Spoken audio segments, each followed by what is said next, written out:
রাজ্য সরকার যখন 5 দিনের কর্মসপ্তাহ চালু করে সরকারি কর্মচারীদের নির্ধারিত সময় দপ্তরে উপস্থিত থেকে জনসেবা নিশ্চিত করার নির্দেশ দিয়েছে, তখন সেই নির্দেশকে কার্যত বৃদ্ধাঙ্গুলি দেখানোর অভিযোগ উঠেছে সাবরুম পোস্ট অফিস সংলগ্ন সাতচাঁদ ও রূপাইছড়ি বিদ্যালয় পরিদর্শক কার্যালয়ের বিরুদ্ধে।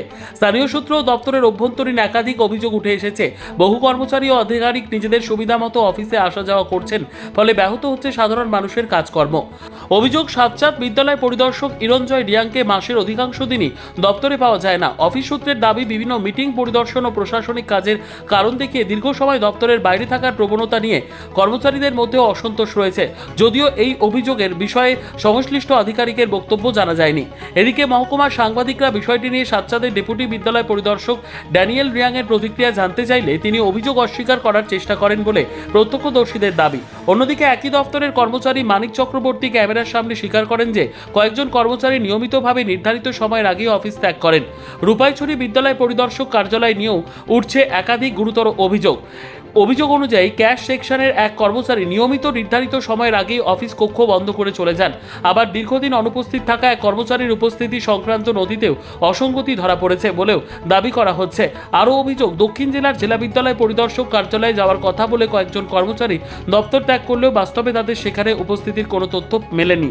সবচেয়ে উদ্বেগজনক বিষয় হলো দপ্তরের অভ্যন্তরে থেকেই উঠছে অনিয়ম, দেরিতে অফিসে আসা, আগেভাগে চলে যাওয়া এবং উপস্থিতি সংক্রান্ত অসঙ্গতির অভিযোগ।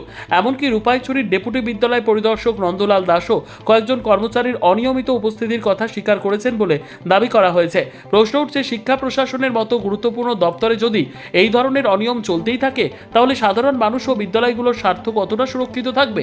সংশ্লিষ্ট দপ্তর যদি নিরপেক্ষ পূর্ণাঙ্গ তদন্ত পরিচালনা করে, তাহলে সাবরুম মহকুমা বিদ্যালয় পরিদর্শক কার্যালয়ের প্রকৃত চিত্র সামনে আসতে পারে বলে মনে করছেন সচেতন মহল। এখন দেখার বিষয়, অভিযোগগুলিকে গুরুত্ব দিয়ে শিক্ষা দপ্তর কোনো তদন্তের নির্দেশ দেয় কিনা, নাকি সবকিছু আগের মতোই চলতে থাকে।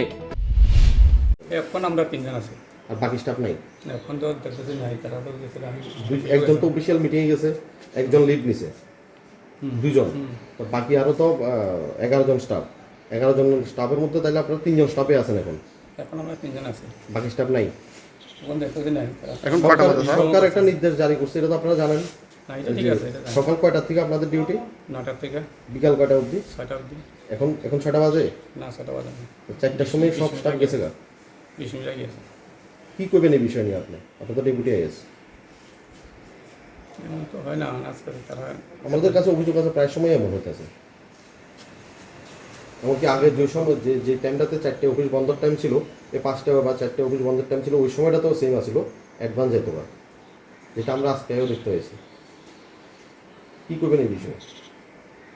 ফার্স্ট পর্যন্ত আমি তারা আসলে ইয়া তারা এরপরে আমি যখন বসছি তখন তারা কোন সময় গেছে, আমার এখন নির্ভর করে গেছে, আমি তো করতে পারি না। আমি তো আমার চেম্বারে আমি আসছিলাম, তারা গেছে কথা আমি করতে পারি।